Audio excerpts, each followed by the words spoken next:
Todo eso se tiene que fijar usted. Vaya, ahora póngale la fijación. Póngale más suave. Ah, ay, no mueva, no mueva. Sí, pero es que... Sí, permítame. No, primero es arriba.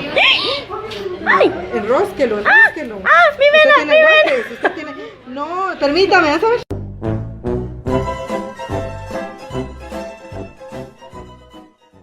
Esa es una forma en la que nosotros vamos a clasificar a las neuronas, como neurona presináptica y neurona postsináptica.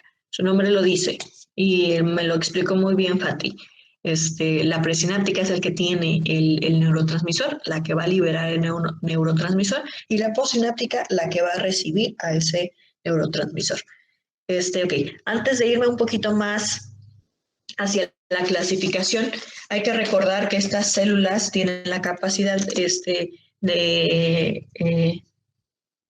tienen esa capacidad excitable de mandar información, de recibir señales.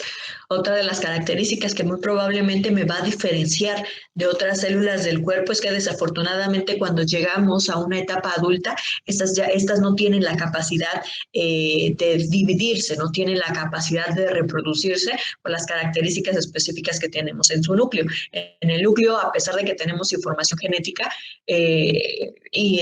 necesaria para la replicación, pues esta no tiene la capacidad de realizar esa actividad meiótica mitótica.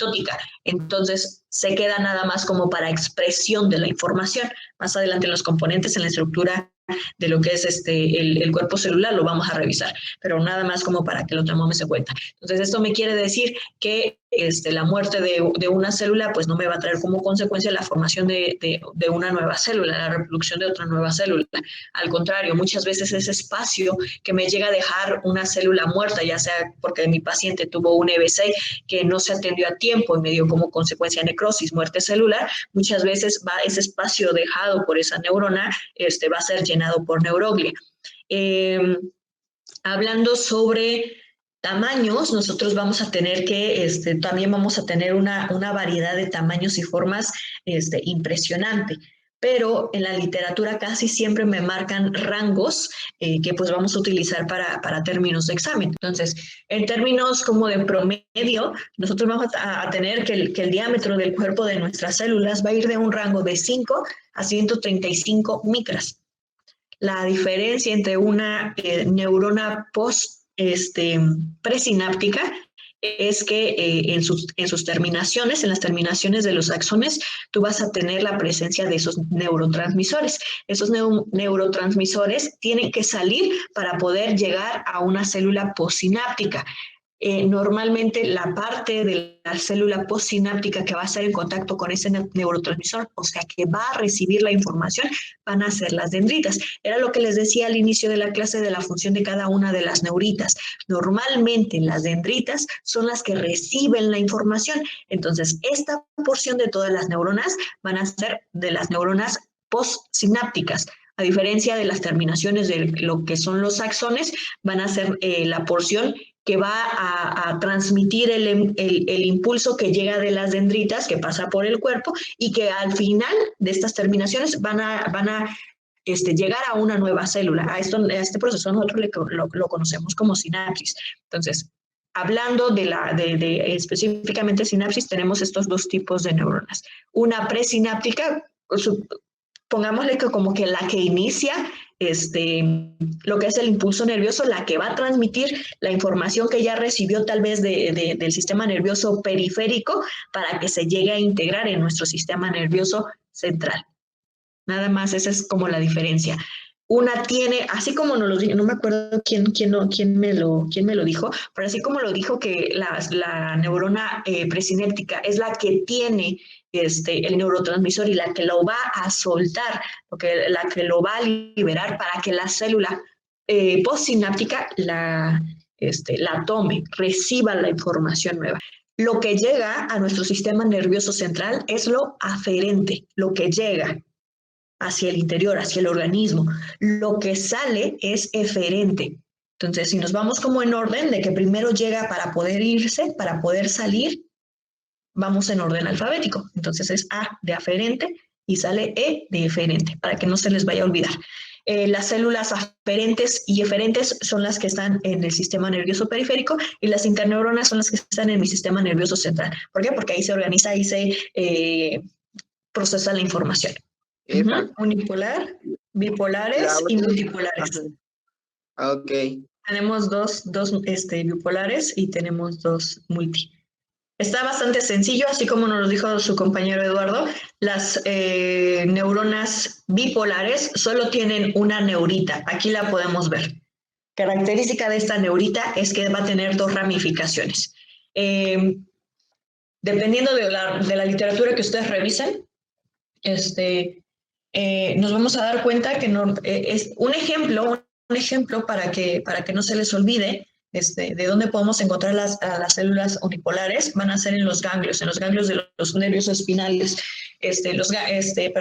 Los nervios espinales van a llegar a formarse desde lo que es la médula espinal, obviamente. Va a tener dos ramas, una rama anterior y una rama posterior. Esto también lo vamos a ver más adelante cuando veamos nervios, pero ahorita les adelanto. Imagínense que mi puño es la médula espinal, es un corte transversal y nosotros vamos a tener la salida de dos ramificaciones. Estas dos ramificaciones vamos a tener una anterior y vamos a tener una posterior. ¿Qué es lo interesante de esto? Que siempre en los nervios espinales, también en nervios craneales, vamos a tener estos ganglios. Estos ganglios son como la confluencia de varias fibras, de varios axones. Entonces se formará como una bolita. Entonces, estos ganglios se van a encontrar en esta ramificación posterior.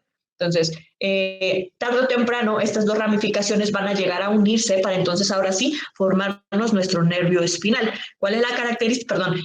Un lugar específico en donde nosotros vamos a encontrar precisamente estas células bipolares van a ser en los ganglios, precisamente posteriores de lo que es nuestros nervios espinales. Nada más como para complementar, para que no se me vayan a confundir, porque aquí en la imagen podemos leer célula de ganglio sensitivo del nervio espinal. Les digo, nosotros vamos a tener dos ramas de este nervio. La parte anterior va a ser motora y la parte posterior es sensitiva. Entonces, nada más para que no se me vayan a confundir. La literatura me menciona que, por ejemplo, cuando nosotros estamos hablando de neuronas bipolares, específicamente de los ganglios, vamos a encontrar que una de estas ramificaciones se va a ir hacia nuestro sistema nervioso central y otra de las ramificaciones de esta única de esta única neurita que tiene la neurona, unipolar, se va a ir a nuestro sistema nervioso periférico, o sea, se va a seguir el transcurso con nuestro nervio y uno se queda en la médula espinal. Ahora, característica de las células bipolares, así como su nombre lo dice, aquí sí vamos a llegar a tener dos neuritas. Normalmente se comportan como axones, pero sí vamos a llegar a tener dendritas, como lo vemos en la imagen aquí. Dependiendo de qué es lo que estemos viendo en microscopio, nosotros vamos a decir, no, pues esta neurita es un axón o es una dendrita. Más adelante, cuando veamos las estructuras, vamos a darnos cuenta que, por ejemplo, los gránulos de Nis no se van a encontrar en el axón, entonces nosotros nos vamos a poder dar cuenta si estamos en una célula unipolar o bipolar, si estamos hablando de un axón o de una dendrita, porque realmente no sabemos cuál es la neurita que le toca. Otra característica de las células bipolares es que, como lo podemos ver, el cuerpo es un poquito más alargado. O sea, se acabó. ¿Cuál es la diferencia con las células multipolares? Como nos podemos dar cuenta, vamos a tener nuestro cuerpo y sí vamos a tener más de dos neuritas. Perdón, se me estaba pasando. Para que no se nos olvide, hubo ejemplos de neuronas bipolares, las vamos a encontrar en órganos de los sentidos. Aquí podemos observar una célula de la retina y una célula de mi sistema olfatorio. A diferencia de las células multipolares, que lo vamos a encontrar en absolutamente todo nuestro sistema nervioso central, tanto en encéfalo como en médula espinal. Ok, nada más si ya no hay otra clasificación, nada más nos hace falta una clasificación dependiendo del tamaño del axón. Vamos a tener neuronas Golgi tipo 1 y Golgi tipo 2. Normalmente las tipo 1 son las que tienen un axón bastante grande. Lo vamos a encontrar en sistema nervioso central, lo vamos a encontrar, en central y en periférico. Lo vamos a encontrar en cerebro, lo vamos a encontrar en médula espinal y lo vamos a encontrar en los nervios. A diferencia de las Golgi tipo 2, que son neuronas que tienen un axón bastante pequeño, muchas veces se llega a confundir con estas dendritas y precisamente por esa confusión por esta conformación se conocen como neuronas estrelladas. A pesar de que pareciera que son más comunes las Golgi tipo 1, no, las más comunes son las Golgi tipo 2. ¿Tenemos dudas o preguntas? Las Golgi tipo 2 las encontramos en corteza cerebral, corteza cerebelosa. Y ya.